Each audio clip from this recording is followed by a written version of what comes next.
Man, that intro.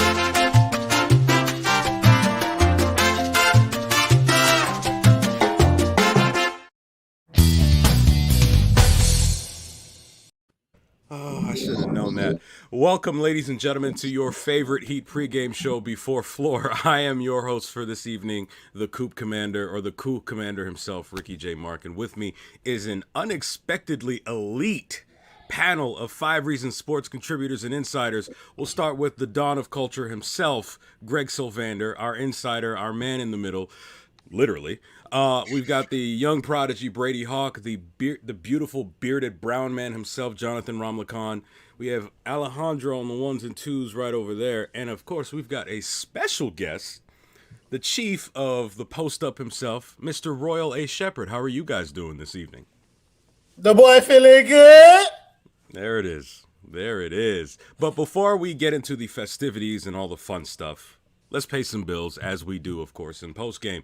We'll start with Insurance by Lynette. If you need help with insurance, or if you need somebody that's got your back, consider Insurance by Lynette, proud sponsor of 5 Reasons Sports and this pregame show. If you've got a shaky driving record, which if you're in South Florida, you know all about that, she will fight for you, and she will do so, the key word being aggressively. So she'll make sure you're sorted out with free notary services and all that other stuff. So if you want insurance services that works for you, call 954-581-8800. That number again is 954-581-8800. Insurance by Lynette, ladies and gentlemen. Next up, you have Biscayne Bay. You saw that right before we went live. Local businesses, of course, matter in these times, and Biscayne Bay is a brewery locally sourced, founded, all that fun stuff that aims to make your taste buds feel right at home.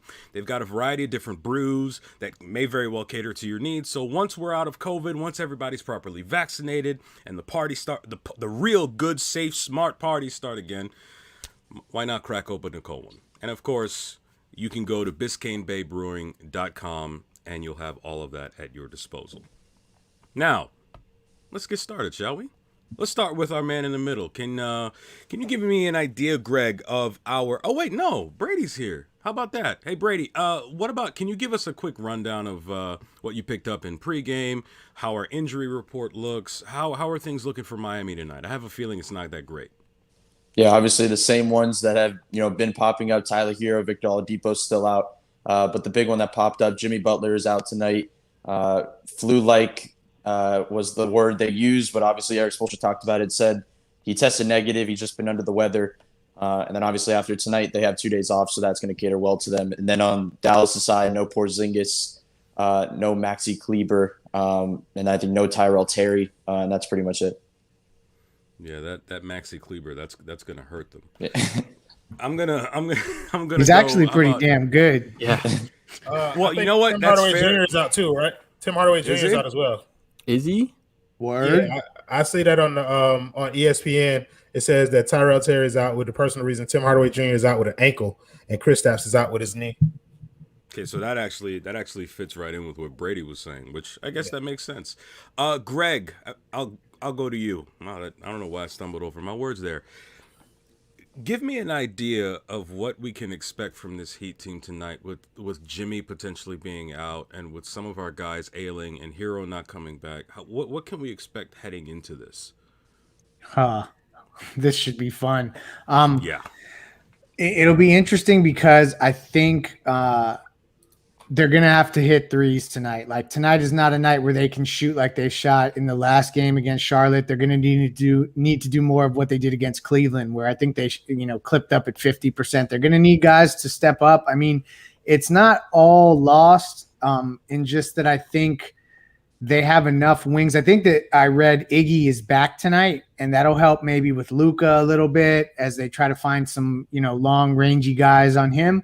So, I last night I was really down on this. I did a podcast with Alana and Michael, and I said I didn't think that they were going to win. I also said it on Floor's Yours.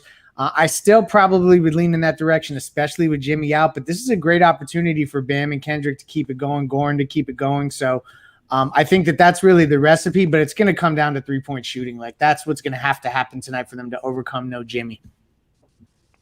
That's fair. Now, Mr. Three-Piece Combo himself, Mr. Ramlakan, I can't help but be curious.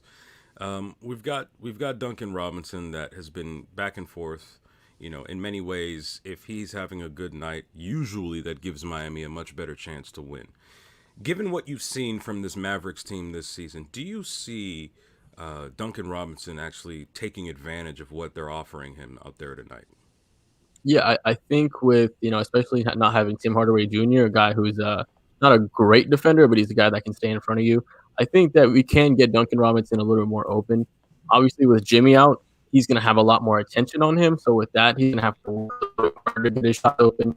But if he's able to stay aggressive and at least on his shots, we know that he's going to pull guys away from everybody else. And his gravity, his just make sure that he's getting the shot, showing that the offense is flowing and he's towards what we want. So I do at least awesome. I think. Oh boy, I think we He may need a break. Give him a breather. Yeah. What's going on?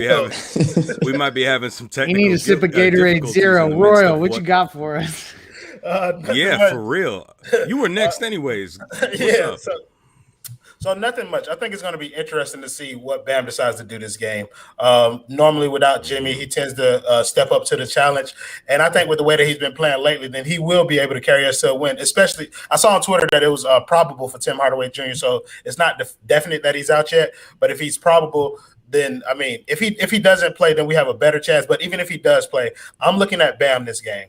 Bam knows the situation that we're in just as well as any other team. We're all fighting for our playoff positioning, whether or not we're going to get into the play-in game. So if Bam comes out and plays the way that he has been the past several games when Jimmy's been out, then I have full confidence that we should be able to come out here and get a win tonight, no matter who's playing for Dallas. I'm with you. I'm hopeful that Bam will perform tonight because at this point, honestly speaking, we need it. There are only a handful of games left in the season, and basically – if Bam doesn't perform, we're in trouble. Now, luckily, thankfully, because of a win that we were able to get just the other night, we're set in terms of we will finish no worse than a playing game. But I think for this Heat team, this veteran Heat team, it's going to be we want to hope to avoid having to actually be involved in that because that's basically a week off for guys like Goran Dragic. And I'm going to swing this back to you, Jonathan, if you're with us. I'll see you. I'm hopeful that given the way this team is set up, we need the time off with Goran, with Iggy, with Trevor Ariza, even with Bam, because for the grief we've been giving him, a week's worth of rest can't hurt. It can't hurt at all. So I'll bring it back to you, Jonathan.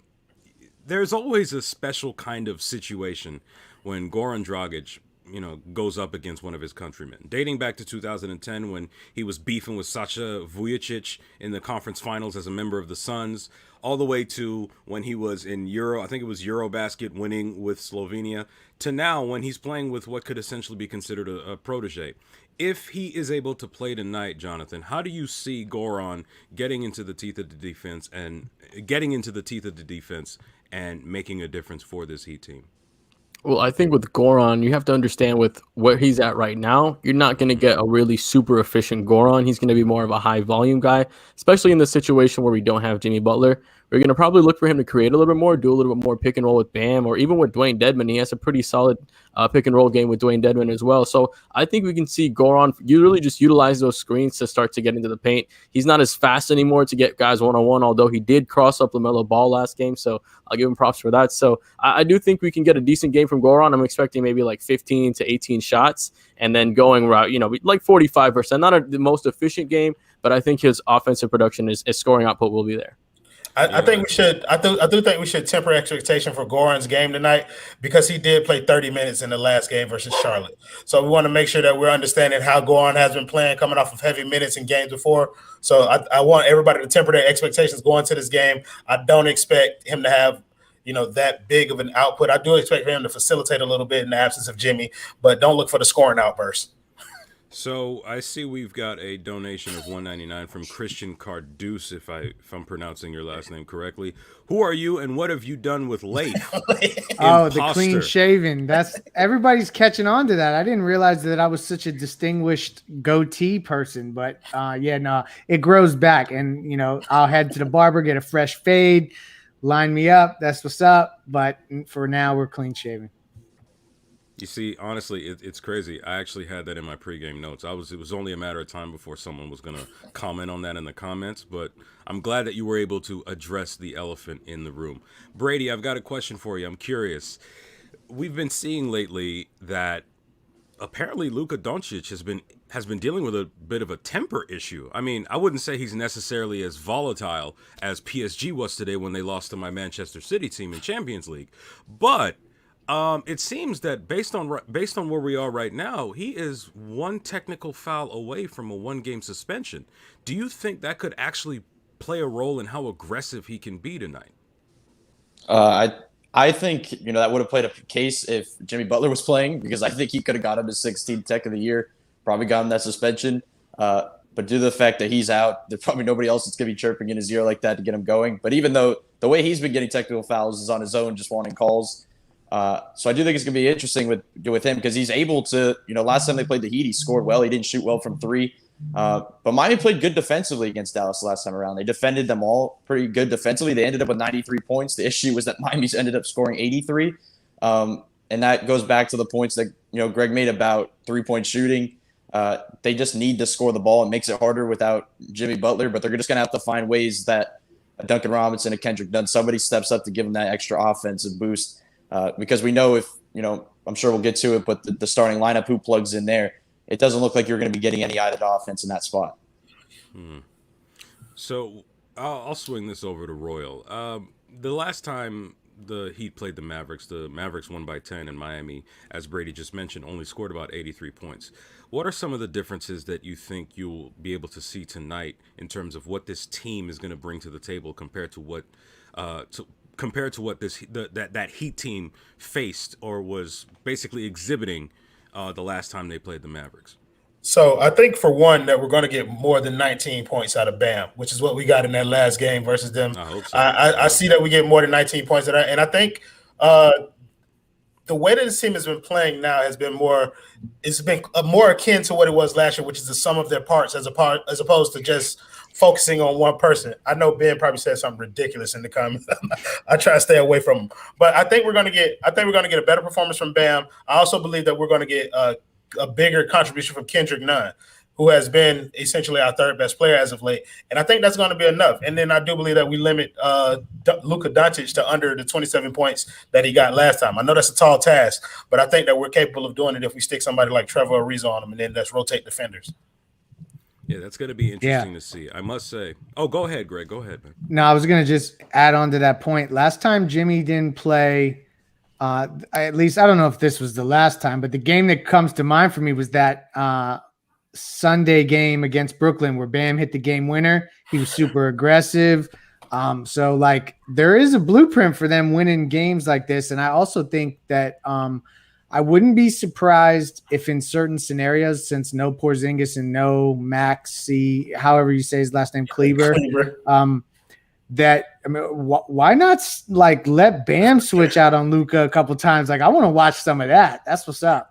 Yeah, if they start that high screen and roll stuff with Luka, then Bam's going to switch out onto him, and that's going to definitely limit some of his opportunities as far as being able to get to the rim. But Luka's not really one of those fast players that blows by anybody. He has like his awkward pace, and he kind of gets everybody off balance with the way that he plays. So I'm interested to see that matchup too. So we've got a pretty interesting question from Jennifer McPoland in the comments. It's for the newly clean-shaven young man himself, Mr. Greg Sylvander. Question: you guys have been talking about Jimmy and Tyler's relationship recently, but I'm wondering what Jimmy and Duncan's relationship is, because I'm assuming Jimmy signed off on trading Dunk. What are your thoughts on that? That's a very interesting question.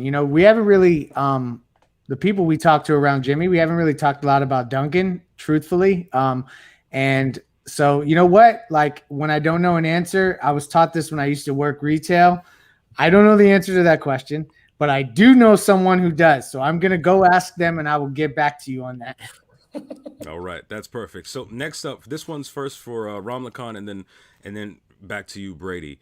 Ma, did I actually forget my question? Nice. Oh, no, I didn't. Dwayne Dedman. Okay, he is apparently the Heat's new toy. Everybody loves him. He's been a beast. He's being considered as the best mid to late season acquisition in NBA history, if you'll believe what some of Heat Twitter has to say. What are your thoughts on Dwayne Dedman's performance as of late? What do you think he can bring to, like, is this sustainable or merely a flash in the pan? Well, I feel like as long as to answer your last question first, I think as long as he stays healthy, it's sustainable because he's not doing anything out there extremely ridiculous, right? He's getting his rebounds, he's finishing around the rim, he's doing the small things, operating the pick and roll really well, able to set a solid screen, unlike Precious, but he's doing a lot out there, and he's able to rebound the ball. He's good defensively. If we're playing a zone, he's able to stay in the middle and clog it up. You don't have somebody small switching inside the middle, so there's a lot of things that he's able to do. And I think we can see it. I can think we can get a consistent version out of it. And as far as this game goes, I'm going to defer to Brady because yesterday he didn't give us a prediction. He gave us a spoiler. So, Brady, what do you think about that? Wait, what you mean? I gave you a spoiler. Yeah, because you called it. Yeah, you didn't predict that Dedman was going to do it. You spoiled the game for us. You're right. Breakdowns are getting scary. Something I do want to say about Dedman, though, I think what's interesting about the fit is his just off the court stuff, his personality. We think about the past bigs. I'm sure some come to mind, but just with the role he's playing a backup big that he has to defer to a guy like Bam Adebayo. And the comments he makes that he's just here to have fun, those are comments that you want in your backup big that's playing behind your franchise player. So we could talk about the fit on the court that's been so great for this team, but it's also the fit off the court that he's just fit in and allowed Bam to just, I'll play in the spurts, the 12 minutes that you don't play, and as long as it leads to a W. Well, just to piggyback off of what Brady was saying, you can think about the comments of his teammates as well. And I'll go a little bit further and say something that you can't say. Where you talk about Bam. Bam says that Dwayne just comes out there and plays hard as shit. And he just does. He plays limited minutes, but when he goes out there, he's playing hard as hell, and he's able to impact the game in fucking 13 minutes. So they got to find a way to re-sign him. Yeah, because he might actually be playing himself into a deal for another team that might be willing to overpay. He's pretty young still. I don't know if anybody's going to be overpaying Dwayne Dedman. He was not on any team for a really long time, but obviously this is going to change people's minds. But I don't know. I love him as a fit long term, at least next 3-4 years. Anything over the veteran minimum feels like anything over the veterans minimum feels like a damn overpay for Dwayne Dedman. Kinda. Hey, Greg, I got 2 words for you. Jerome James. Oh, I remember. Remember that name? Seattle. Yeah. Yeah, and the Knicks. Who ended up signing Your Knicks paid him. Yeah. Yeah, well, that was back when Don't derail the show. We can do this Knicks slander all night. Yeah. My favorite kind. Yeah. My favorite flavor. Right. That boy got reinforcements today, Ricky. Hey. What is it? The banana. You know what? We're not even going to talk about the banana. We're not even going to do it because it's right over there. I think. One thing I want to circle back to Jennifer's question about Duncan Robinson, and I did just fire off a text message asking that question, but so we'll see on that one. I'll follow up. Spoelstra loves Duncan Robinson. In fact, so much so that I would be willing to bet that that's a move in the offseason where he will pound his fist on the desk at Riley and Mickey to keep him in town. So I don't know how Jimmy feels about him, but I know that Spoelstra loves him. Well, with regards to that, Greg, I am curious. In your experience covering this team, has there ever been a situation where Spo wanted a player and the Heat just disagreed? No, not necessarily, but there's been, I won't say a lot of times, but I can think of 3 or 4 times where he has really wanted a player to go away. That has been a challenging circumstance where there were moves that could have been made that would have facilitated it sooner that the front office did not sign off on because they were, let's just say, reluctant to accept the fact that they gave out a contract that didn't live up to expectations and swallow that pride. I guess you could go back that far, but I think we can think of one even sooner than that. So there's been moments where Spo has wanted a roster move to take place and it hasn't happened, but he's never said I want this guy. And then he was the guy who wanted Mick Roberts and they went and grabbed him. Yeah, I think it's happened the opposite way though, where the organization has wanted to play guys and Spo didn't. Yes. It's particularly Dexter Pittman. I'll say the name, and the other guy Greg was talking about is the guy who used to wear Dwayne Dedman's number. Smush so, Those we don't speak of. Yeah, Smush he Parker must wore not be 21. named. Hey, bro, we not talk about him. We talk about the 7-foot one. But yeah, I think it has happened in reverse, in which the organization has wanted to push for a certain style that Spoelstra didn't want to play. And like I said, the biggest one was the one that Ethan keeps harking on is the Dexter Pittman in the playoff series versus Indiana, which I thought was hilarious. That makes perfect sense. That makes perfect sense. Ramlakan, I'll come back to you. I'll come back to you with this one. Okay, so look, of course, there are two elephants in the room, one would say, with regards to Miami's wing rotation, and it involves two players that are coming back from injury and haven't been seen yet. One is Tyler Hero, Royals boy, and you also have Victor Oladipo, who we're still not completely sure about in terms of his health. Where do you see their role heading into not only these final games, but perhaps the first round of the playoffs once we figure out where we're even seated? Well, as far as Hero goes, I think once he comes back, they're probably going to, establish that he's fully ready to go. So they'll probably throw him maybe as a sixth man and keep him in that role. Give him, start with 20, work his way up to 30 minutes. I think that's what they're going to do with Hero, just because of what his upside is, right? But as far as where Oladipo goes in this, I think they might ease him in a little bit more, use him in just certain situations, because it's just hard to think, even if he does come back, right? It's just hard to think that if he comes back, they're going to just thrust him into a 25 to 30-minute role and just have him go out there. So I think, Hero will probably have the bigger role coming back if he, comes back healthy. And as far as Oladipo goes, just because of the chance of re-injury, I think they'll ease him into things and use him more situationally. I 100% disagree with that. All right, explain. Let's tell us why. Okay. I'm sorry. I was gonna let Ricky do his hosting thing, but no. Hey, you got the ball, Playboy. By all means. No, but by all means, I think Victor Oladipo adds a certain element to this team that can't be duplicated by anybody else in terms of his ability or his ceiling playing defense. It changes what this team is. Tyler, not so much. Like, I think they're going to find minutes for Tyler, obviously. I think they're going to give him the Strus minutes, probably shave a few off of Goran, shave a few off of Iggy, just to kind of round out like a 20-minute per game role for him and let him prove that he deserves more minutes. I think the minutes for Oladipo are going to be a given. He's going to have to play when the team struggles defensively because of the instant spark that he gives us on that end. So yeah, that's interesting. Now I'm gonna swing this one over to Brady. Every night we have a random scrub heat killer. There's always somebody that becomes Michael Jordan against this team. I don't know why, to the point. I think it might have something to do with the fact that Michael Jordan's jersey is still hanging in the rafters, if I'm not mistaken. Who could potentially be a random scrub heat killer tonight for this Mavs team, and how do we stop that person? Well, I don't want to, call this person a scrub because he's actually been playing really well. But Jalen Brunson off the bench just seems like a guy that is going to kill them. With Goran subbing in defensively and having to guard that matchup, he's been playing really well. He's been been their second shot creator. And another guy to mention, who once again not a scrub, but Josh Richardson. Another coming back, into this building. It just it always gets a little interesting. And whenever guys like Malik Monk, whenever guys like Josh Richardson, there's always the reason they go off is because they have that relationship with Bam that seems to be brewing beforehand.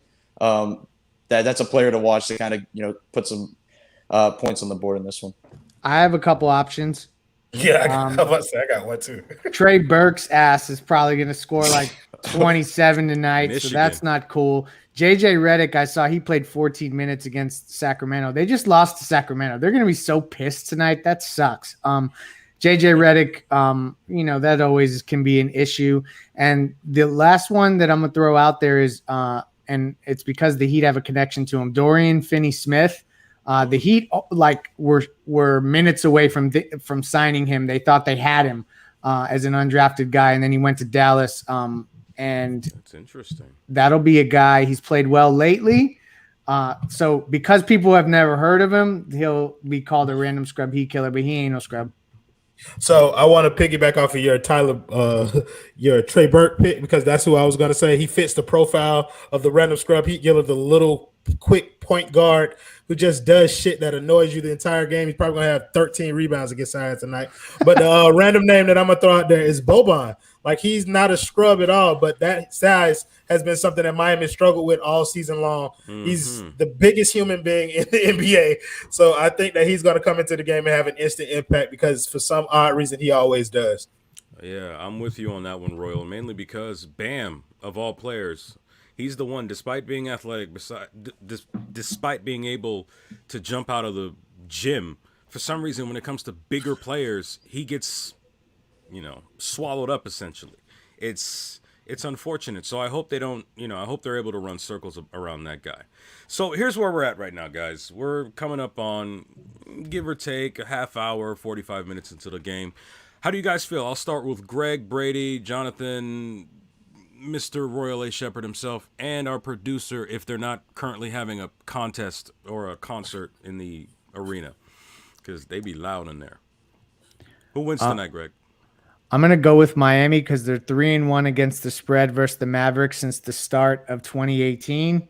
So from a betting perspective, they're a 1.5-point favorite, and I'm going to completely flop. Yesterday I said Dallas was going to win. The culture prevails, and the Heat get a victory. Interesting. Brady, what's up? Yeah, Royal mentioned Bam, stepping up when Jimmy goes out, and I think I've seen everybody kind of step up when Jimmy goes out. There's something about them playing freely that you just, a game against Dallas, they're coming off a loss that you kind of expect them to play well, that you just, allows them, guys like Kendrick Nunn, especially as a player that can just play freely and just try to score the ball. I think we've just seen this too many times to not go that route that I think Miami just gets a win tonight. Yeah, we're all a bunch of homers. I'm going to go with the homer pick. I'm going to take the Heat. Brady touched on most of it. I think Kendrick Nunn is going to have, like you said, a free game, be able to operate that pick and roll with Bam, get that pull-up jumper. And I think we have a decent game. Maybe not a blowout, but we get the win. I'm going to have to disagree with you again, Jonathan Romlicon. The Heat about to blow that shit out. Fuck is you telling me? Listen, Miami's going to win this game by 20 points. Bam's going to score 40. And that's my prediction. Royal, is you holding a microphone that's supposed to be like on a microphone stand? Like you holding it like I'm holding it by the microphone stand, Greg Sylvander. Don't judge me. That's like some supreme MC shit right there. Can you rhyme? Yeah. We'll talk about this off the air. I had a mixtape when I was 15. It was fantastic. Alejandro, who wins tonight? Who wins tonight?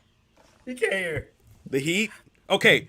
No, that's sign language for the Heat finna blow that shit out. Thank you, Alejandro. Okay.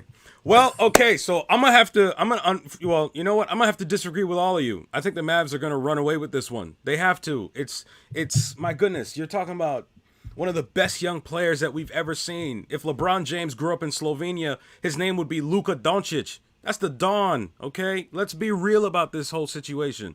Miami's missing their talisman, their main guy. Bam is gonna get swallowed up by Boban. This is a problem, okay? Do not expect a win tonight, Heat fans. Do not expect a win tonight. Matter of fact, you might even get UD minutes tonight because Lord knows he needs to play for this season to count. Spoelstra said he's going to get him minutes before the end of the season. Well, we'll have to. But you should be fired for this outro. Let's just throw that out there right now. We'll have to see. We'll have to see. That's the beautiful thing about a coup d'etat. Not everybody likes it, but they gotta deal with it because I'm the coup leader, baby. Yeah. So hey, all right. Thank you, everybody.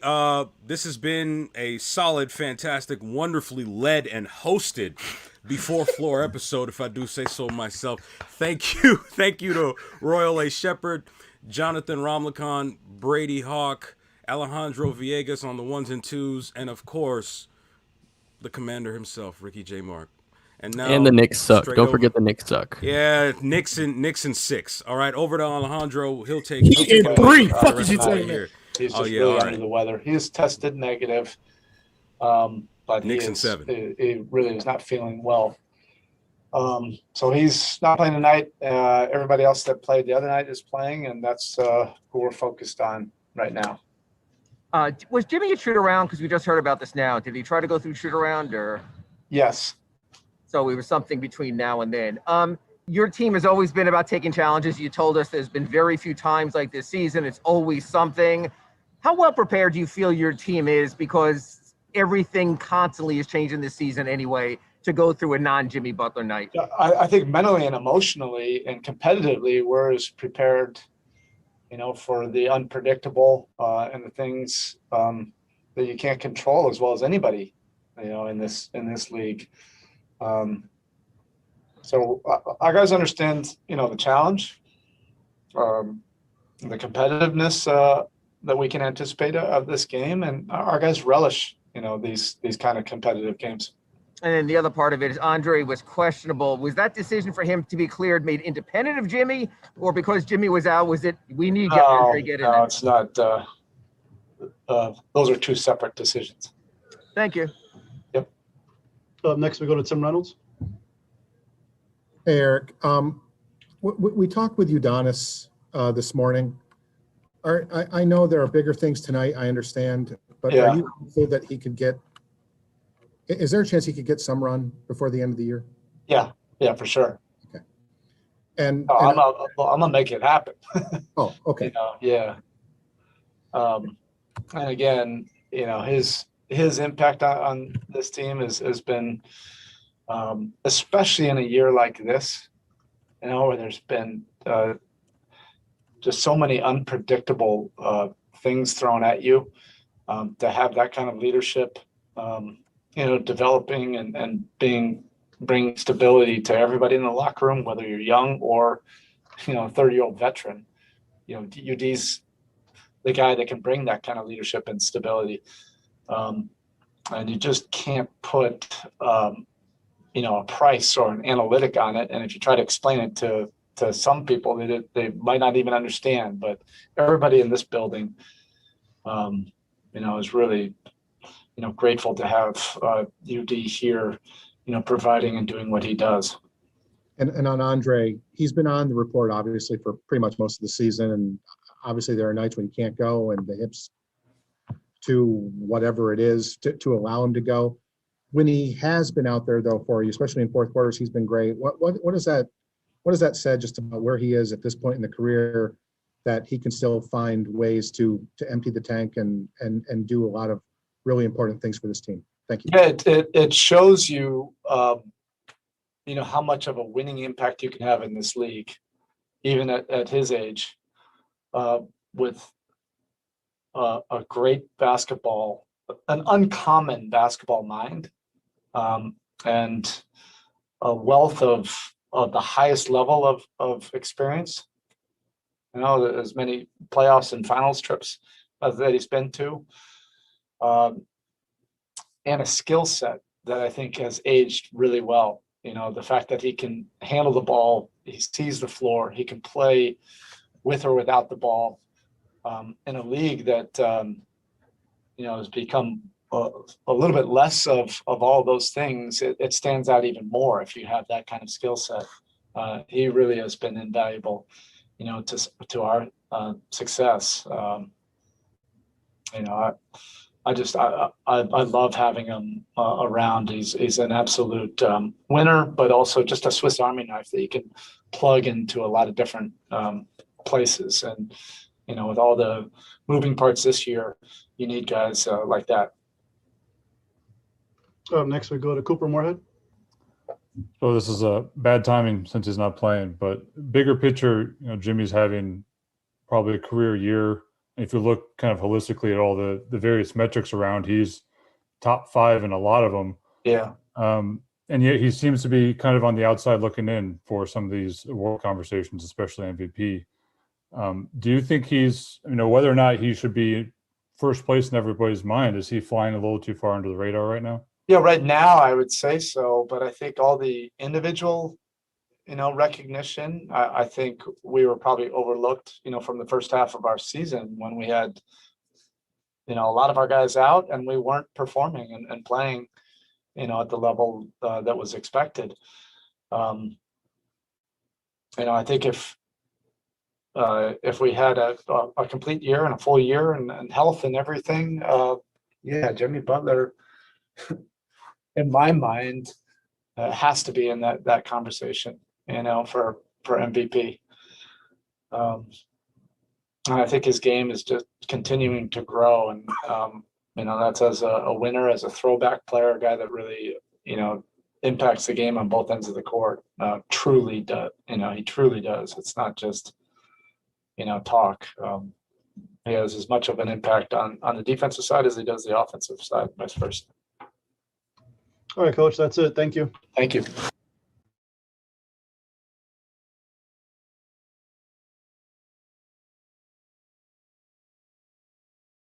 Hey D, how are you? Anthony, what's going on, bro? Much, man. You've been a part of a bunch of different type of seasons, lockout shortened seasons. Last season, getting suspended and going to the bubble, and that was unique. How unique has this year been in your eyes, and what have been the biggest challenges? I mean, there's never been nothing like this season. Obviously, this is it's new, uncharted waters for everybody. But the thing that I miss the most is just the opportunity to bond and to grow. I think our biggest strength is that throughout the season, we continue to build that bond on and off the court. Iron sharpens iron. It's something that we say. So we're actually still a team that in 2021 still like to get out there and practice and mix it up and we call it Hunger Games and just create that that mentality of competition and playing at a high level all the time. So that's something that's been taken away from us, obviously, with the schedule and just the opportunity to spend time with my guys. You know what I'm saying? We take pride in really having relationships that go beyond the game of basketball. And I'm sorry to start this line of questioning again for another season, but you've said for the past few years that you want that a night with friends and family, to be there, whenever is the end for you. Is that you going to come this season, or are you still undecided of what the future holds for you past this year? Man, I just take it one day at a time, and we'll figure it out. The goal now is to win a championship, and then we'll go from there. I can't really think past today. I've been told just to take it one day at a time, and when I get to the summers, that's when I think about that. So that's the advice I'm gonna take from a wise man. Perfect. Thank you, D. Next, we'll go to Tim Reynolds. Hey, D, how you doing, man? Tim, what's going on? How you doing? Good.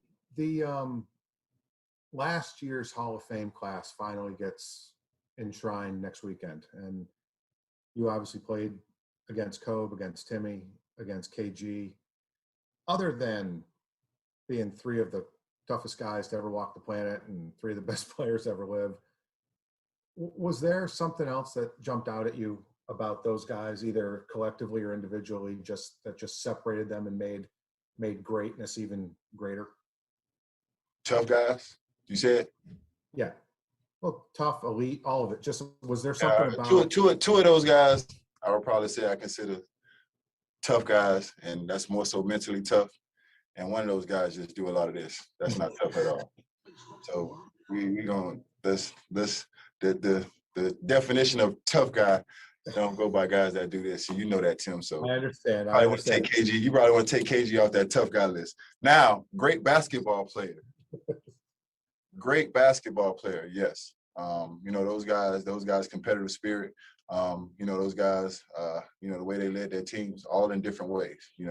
Obviously, Kobe was a guy that basically said, I'm gonna lead, I'm gonna knock down every wall, I'm gonna push every brick, and you guys just get on board and follow. And if I can implement, my mentality and my heart into you guys, then we'll be all right. That's the way Kobe, did his thing. I think Tim Duncan quietly was just a quiet assassin. Just one of those guys that didn't say much. And those guys probably pissed you off more than anybody. Not going to talk to you, not going to say much, and at the end of the night, he's going to fry you like chicken. He's going to have 30 or 15, and they're going to win a championship. Obviously, KG chooses a route that I really don't, condone. You know what I'm saying? A lot of that talking and disrespect, but you can't take away from what he's done on the basketball court and who he's been as a basketball player. Obviously, coming in at such a young age, and from the get-go, being able to dominate this game of basketball on both ends of the floor. You talk about two-way player. He was one of the first guys to be able to do it at 6'11". Talking about guarding 1 through 5, and just the way he was disruptive on defense, and then took it to the offensive floor and just approached both ends of the game, with the same, mentality and aggressiveness. So, all those guys are great basketball players, and God rest the soul of Kobe, man. Those guys definitely deserve to be in the Hall of Fame. Don't be loosely throwing around tough guy, Tim. I understood. To you, they're all playing for second, and you know this. So you know that. So I appreciate it. I wanted to follow up with something just as important. Where's your golf game at these days? It sucks, bro. It sucks. I'm actually going to invest in a golf simulator. COVID has pushed me to the point where I think I have to invest in a golf simulator. With the way our schedule has been this year, and the travel and the games and stuff, I've actually taken not one step back, but probably 3 steps back in golf. Sorry to hear that, bro. Yeah, I'm just wasting my money on my membership right now. I'm happy to let you take my money anytime you want. Nah, I'm telling you, I can't take nobody's money right now. I really can't. Thank you, UD. Thanks. Next we go to Ira Winderman. A couple of things. You've had a lot of different roads with your teams to the playoffs, but never anything like this play-in tournament as a possibility. LeBron last week came out against it, saying you don't go through an entire season and have to go through that. Luka, Mark Cuban said the same thing. As the reality looms out there for your team, what are your thoughts on the play-in? I don't want to be in it. I don't want that to be a part of our situation going into, the next phase of the season. I'm hoping we don't have to, end up in that situation. And I do think it's a little silly. I don't know who came up with it. I'm not an analytical guy. I'm sure they can bring all kinds of numbers and, all kinds of, stats that'll say, oh, this is the best way to do it. And, as a basketball player, as a guy who's been in this league a long period of time and just seen this league grow and so many different things about this league that's catapulted us to this point that we are today, I think it is taking a step back. You know what I'm saying? Especially after the bubble and just a shortened off season to put teams in a position to have to be in a play-in, especially guys like ourselves and the Lakers who basically slugged it out to the end. Right. You know what I'm saying? And to be here in this situation saying we might have to be in a play-in, yeah, it's a little unfortunate, but we're the type of team that's gonna whine about it. Like, whatever you want to do, put it in front of us and we'll figure it out. And then one question to follow up on what Anthony asked, because we like to harp on things like this. Unless you appear in a game, this actually will not count as your 18th season, according to the NBA statistically. Will you nudge Spo before the Heat play in Detroit by the end of the season to add this to your list of seasons? I haven't thought about it, but I'm sure Spo and our guys, keep those things close to hand and understand, the importance of that. But for me, if we don't win the Detroit game and I got in, it really wouldn't matter. My thing is, let's win out this season. Let's get this best playoff spot we can possibly get, and let's go in here and try to get it done. But I'm sure Spo will figure out a way to get me in there for 5 seconds, and I'll grab 10 rebounds. All right, you win again. Thank you, UD. Next we go to Cooper Moorhead. Hey, UD, I was hoping to get your perspective on this. The way this team defends, I know it's not one-to-one because there's more switching. It's obviously a different era, but it seems somewhat similar to the team Spo coached when Spo was just starting out this first 4 or 5 years, with how aggressive it is, creating steals, getting out transition off the defense. I think it's just a part of – I'm sorry. Go ahead. Well, I'm just asking, is it similar to what his defense was like, 10 years ago, and especially in a league where a lot of teams have gone more conservative defensively since then? Well, I'm going to be honest with you, Chris. I don't even know what the hell the defense was like 10 years ago. This season started running together on me, and all the defenses started to look the same. But what I will tell you is, what we do a great job is coaching our personnel. You know what I'm saying? And we have Swiss Army knives guys on defense. You talk about a guy like Bam, who, in my opinion, should be the defensive player of the year. You talk about Trevor Ariza, who's a guy who can guard, multiple positions and switch. You talk about KZ, and we just got multiple guys that can guard multiple positions. And in today's game, that's a luxury. So the more of those kind of guys we got, the more creative we can be with our schemes and flat defenses out and make them take bad shots. Perfect. Thank you. And next we go to Christos Saltas with SDNA Greece. Hello, UD. Hope you're doing well. Hey, I how would you like doing? to, I'm fine, thank you. I would like to ask you about Bam and his progress through the years. What is the most impressive part from your perspective about his progress, and what is his potential for the next years? Bam? Yes. Oh man, I mean, sky's the limit for Bam. I think the thing that Bam does the best is that he listens. You know, he actually listens and he tries to apply the things that we give him. You know, for me, at this stage of the game, I hate wasting my time. So, when I sit down and I spend time with Bam, whether it's on film or whether it's on the court or in the weight room, I know it's not falling on deaf ears, and I know it's going to get applied. He's a real student of the game, and I think his passion. Is beyond the game of basketball. You talk about growing up, how he grew up in a trailer home and a single mother. I think his strongest, asset is his heart. A kid that has heart like that. I tell him all the time, you got to have enough heart for everybody. And then you see out there on the basketball court, the way his play just lifts our level defensively and just takes us to a whole nother level as a team. He can be the next Udonis Haslem of the Heat through the years, or he can be the face of this team. Definitely, definitely, no doubt. He's not as handsome as me, but you could try to put his face somewhere around here, and hopefully, it'll catch on. But yeah, he could try to be the face. Thank you very much. Dimples like that. You see that? You need that to be the face. All right, UD, that's it. Thank you, sir. All right, guys. Thank you.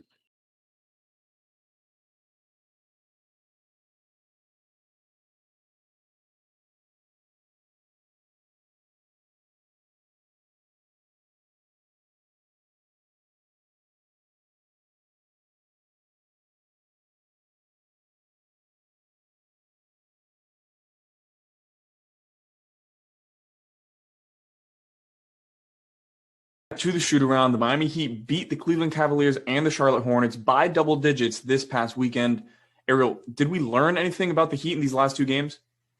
We've learned that it seems like at this point in the season, they're getting the wins that they're supposed to, and they're taking care of business. It doesn't seem like, at least over the last 3 or so games, that the focus isn't there. It definitely is, and I feel a little bit better about this team going forward. Again, they really needed the last two wins, specifically the Charlotte game, because that's a team that's right on your butt in the playoff race.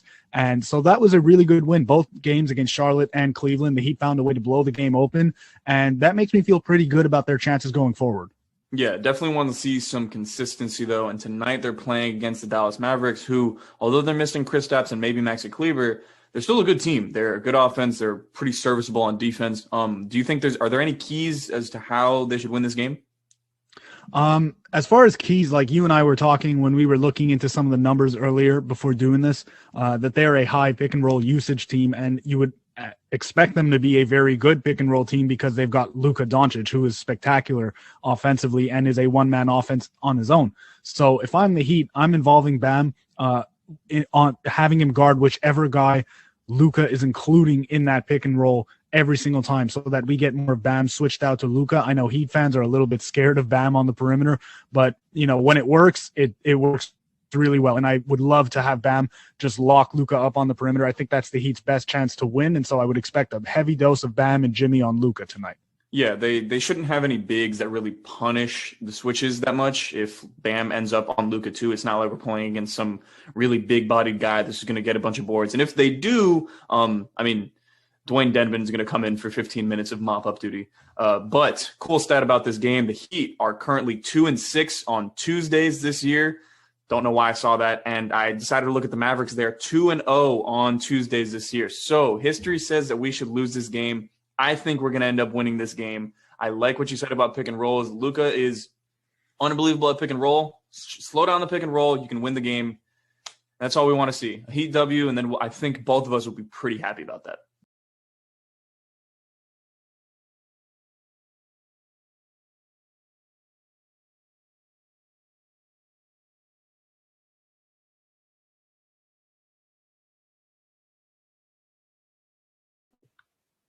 Hey, Bam. It looked like you guys were able to dissect the press Charlotte was throwing at you tonight. I'm just wondering, even with the lack of practice you guys had, do you feel like you're more comfortable against it, considering the fact that you guys utilized it nightly? Say it again. It was cutting out. Go ahead, Brady, one more time. Just when you're facing, Charlotte's press, when they're pressing you, do you feel you're able to dissect it a bit more just because you guys utilize that same press? Even with the lack of practice time, do you still feel like that kind of changes anything when you're trying to break it down? At the end of the day, we got to be able to adjust. So, we got to be able to adapt. So when they went to the press, we just try to put one man in the middle and tell them go. And when we're in that situation, there is no play to run. You play off instincts and you let talent be talent. All right, Ira Winderman, go ahead. Bam, is there almost a sense that the pre-playoffs have started? I mean, obviously tonight was a seeding game. You got a big game with Dallas coming up, two with Boston, one with Philly, one with Milwaukee. I mean, is it almost a pre-playoffs? Because with only the top 6 seeds going directly to the playoffs, the stakes are a lot different than at the ends of some recent seasons. You know what time it is, Ira. We don't got to keep saying this to you. You know it's playoff time. You know the situation we're in. So you're probably gonna get the same answer again. So yes, it feels like playoffs. All right. Well, that said, how heartening is an effort in a game like this to sort of be in this stretch and for everyone to step in and do and make a contribution? It's great. We know the situation we're in, and you just gotta keep building off that chip and try to up in the standings. That's on everybody's mind, and that's our goal. And one last one from me. You've had a bunch of different center partners that have worked out actually very well at times. Some had not. The dynamic with you and Dwayne, I know you don't play together, so you actually get to watch all of his minutes. What's it like having him at your side as your sort of number 2 or sidekick now, however you want to phrase it? I wouldn't say sidekick or backup, but he play hard as shit.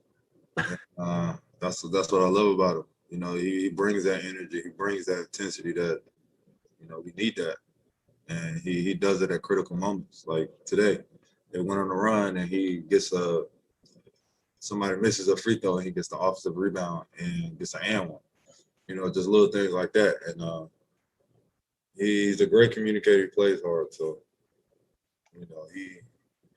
He's just another version of me. I wouldn't say a sidekick, but he's another version of me in the second year.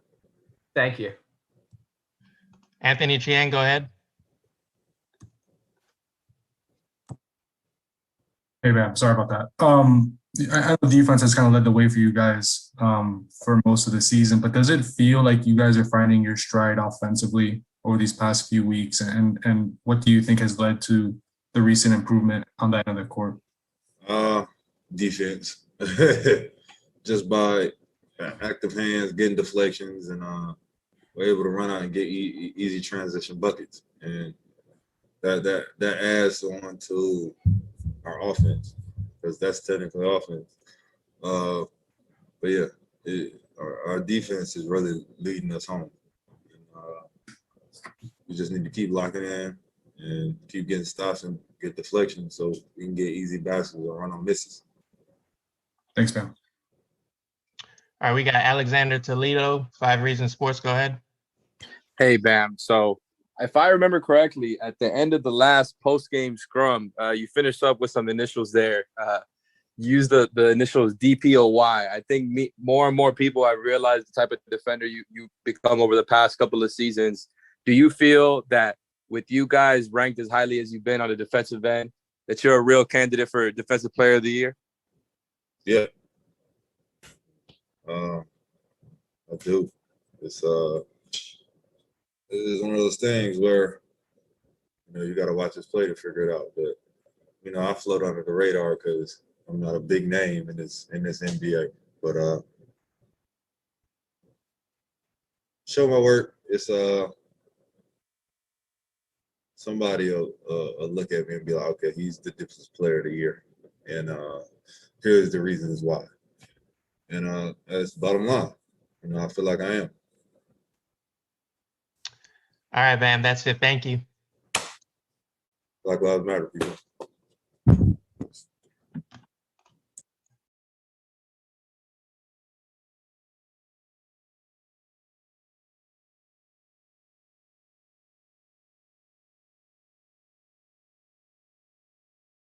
And we'll get started with Ira Winderman. Go ahead. Goran, as the schedule gets closer and tighter to the end, does it almost feel a little bit like pre-playoffs? Today was a seeding game. You got a couple with Boston, one with Philly, big game with Dallas coming up, one with Milwaukee. Does it almost feel like you're in the pre-playoffs? Yeah, definitely. It feels like a playoff a little bit. Our preparation was like that, and we know that every game counts now. And definitely we want to be in the top six, try not to play that seeding games, and so every game counts. And what you guys are doing now for Bam, and especially Jimmy, he got to sit and be a spectator in the fourth quarter for consecutive nights. You guys almost take a little bit of pride as we got you, get a rest. Yeah, and I have to admit, the last couple of games really do an awesome job pushing the pace. I think so that helps us a lot, and try to get some easy ones in transition. Not to play against the shot clock violation all the time, and that helps. And of course, we always want to win with the bigger margins, so our stars can rest a little bit and be ready for the playoffs. Thank you, Goran. All right, Brendan Tobin, 790. Go ahead.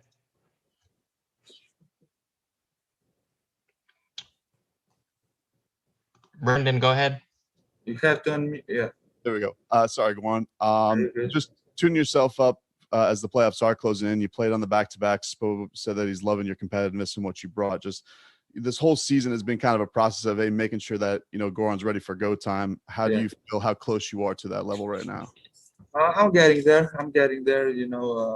Still working on my confidence and everything. But the last few games I feel awesome. My legs was there. I was driving the ball more, and that's what it's all about. So when we get guys back, Victor and Tyler, that's gonna make my job easier. So it's so far so good. So.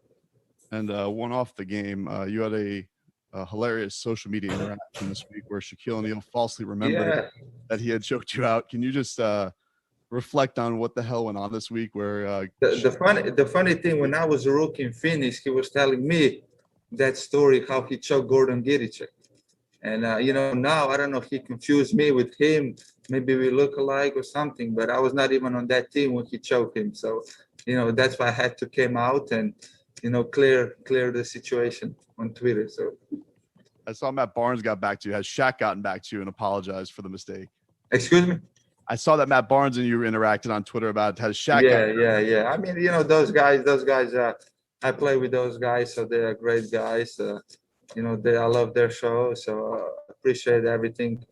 To reach out to me, and it was just an unfortunate mistake, but no big deal, man. Shaggy's a funny guy. I love him. Matt too. So all the best to them. All right, Cooper Moorhead, go ahead. Hey, Goran, throughout the various ups and downs of the season, it never really seemed. You guys always seem to know who you are. The identity of the team always seemed to be there. It was just there were inconsistencies in the play. Do you feel like now you guys are starting to put it together to consistently play like the team you've always seemed to know that you are? A little bit, but I don't want to jinx it right now. And the next game, so we just need to stay on the track. And like I said before, to Ira, we need to fight every game. It's important. It's like it is playoffs. Preparation is different. Our focus is different. So now we got 2 games at home. So that's going to be a big challenge for us. And then we go on the road again against Boston twice, Philly and Milwaukee. So that's going to be a huge challenge for us. So, we need to get those games and, be ready. Thank you. All right, Brady Hawk, 5 reasons. Go ahead. Hey, Goran, you and Dwayne are getting quite a few minutes together off the bench now recently. Just what have you thought of his production, and how do you feel you fit in next to him, just bouncing off him constantly when he's screening for you? I mean, he's great. He's setting good screens. He's hustling, and he gathers a lot of second chance points or second chance offense. With his hustles, offensive rebounds, and he was tremendous. We still need to get on the same page. How to set a pick and roll, but each day is getting better and better, and happy to have him. All right, G, that's it. Thank you. Thank you.